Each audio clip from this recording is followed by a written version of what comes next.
There was definitely an interesting journey from where I started today's video to where we are now. I was originally going to do a profile on the major shipbuilders and shipwrights of the Imperial and Republic era. That's a video you should still expect at some point, by the way. And I got to the Essential Guide to Warfare, where I was reading about the famed Bulwark family. There's a really cool section which talks all about how the Republic essentially worked with KDY in designing the Victory-class Star Destroyer in order to give Rendili's Star Drive work and to basically keep their loyalties aligned with the Republic. The fight politically for shipyard alliances, by the way, is something we see throughout Star Wars, with I guess the exception being the Imperial era when many of the shipyards were just fully nationalized. Anyway, back to the Victory. Many of you may not actually know that the Victory was first commissioned by the Republic, but yeah, it was actually a Clone Wars design which emerged from what was known as the Victor Initiative project. Victories actually nicely complemented the Republic's Venators because they were smaller and carried less starfighters, but were significantly more heavily armed and could probably take more of a beating as well. Unlike the Venator, they would continue to see widespread production in the days of the Empire. However, it's one of the Victory's early battles, and specifically its opponent in that battle, which is the focus of today's video. I'm talking about the Bulwark, which was arguably one of the Confederacy of Independent Systems' most powerful capital ships. We don't get a ton of detail about the Bulwark Mark I. What is present can be found in the new Essential Chronology. The Bulwark Mark I, a kilometer-long behemoth with turbo lasers, ion cannons, and enough armor to ram small ships. Alright, let's go to 20 BBY. The Republic is blockading the Forost system. It was a Techno-Union planet close to the core. The Republic presumably did not have enough strength to take the shipyards without significant losses, so instead, because the planet was basically in Republic space, they simply blockaded any nearby supply lines. However, the Techno-Union did something unexpected, designing, creating, and producing the Bulwark Mark I in enough numbers to make a dedicated fleet. These ships ended up just annihilating the Republic blockades of Forost, and that's probably due to their design. They seem to be made for ship-to-ship combat, where the Venator, again, mostly a hybrid carrier. Anyway, when the Bulwark fleet was free, it actually stayed in the core and, under the command of Separatist Admiral Duoningo, started hitting and destroying key military targets. And again, you have to think about the Republic's military strategy at this time. They weren't expecting to get hit at home. Most of their resources at this point would have been dedicated to fighting battles in hotspots, probably the mid-rim. They obviously were not prepared for a pack of what the Essential Chronology called behemoths running through and breaking their stuff.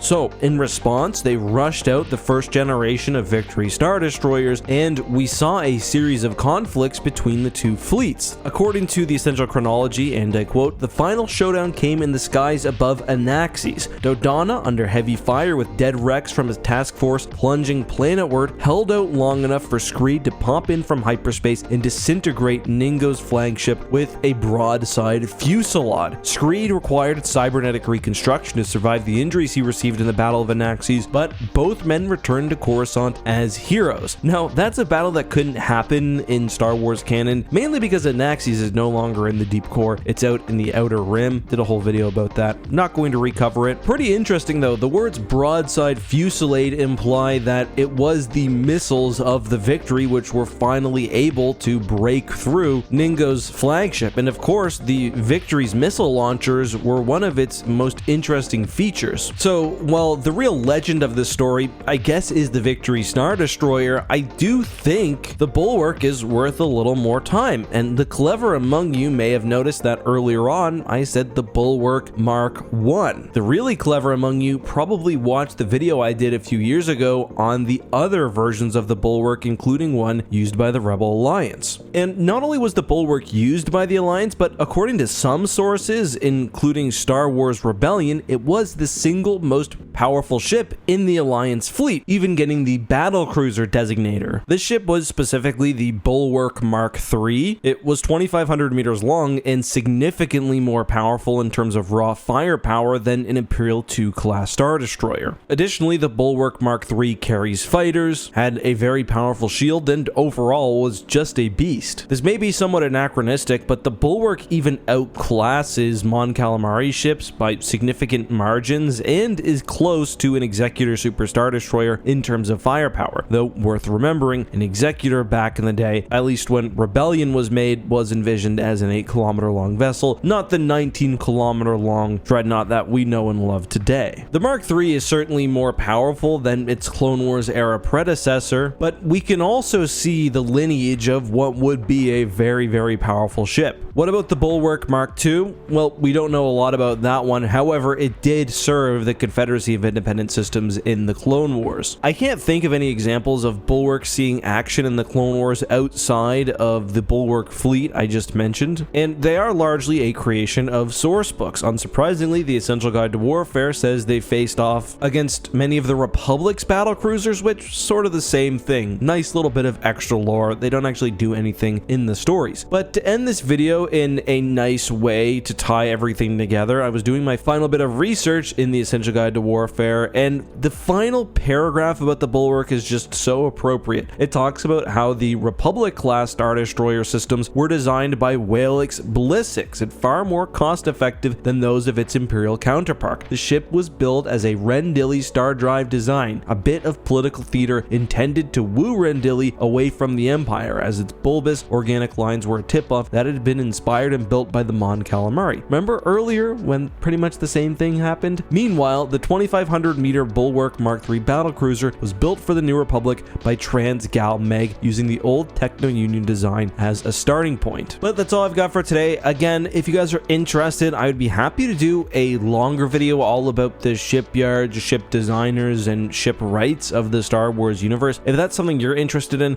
please let me know down below. I love covering all of these ships which exist somewhat in the margins, like the Bulwark, which, yeah, it does stem from the Star Wars Rebellion game. If there's one in particular you'd really like to see me cover, please let me know down below. But I think that's all I've got for today. Until next time, be safe guys, have a good one, and may the Force be with you.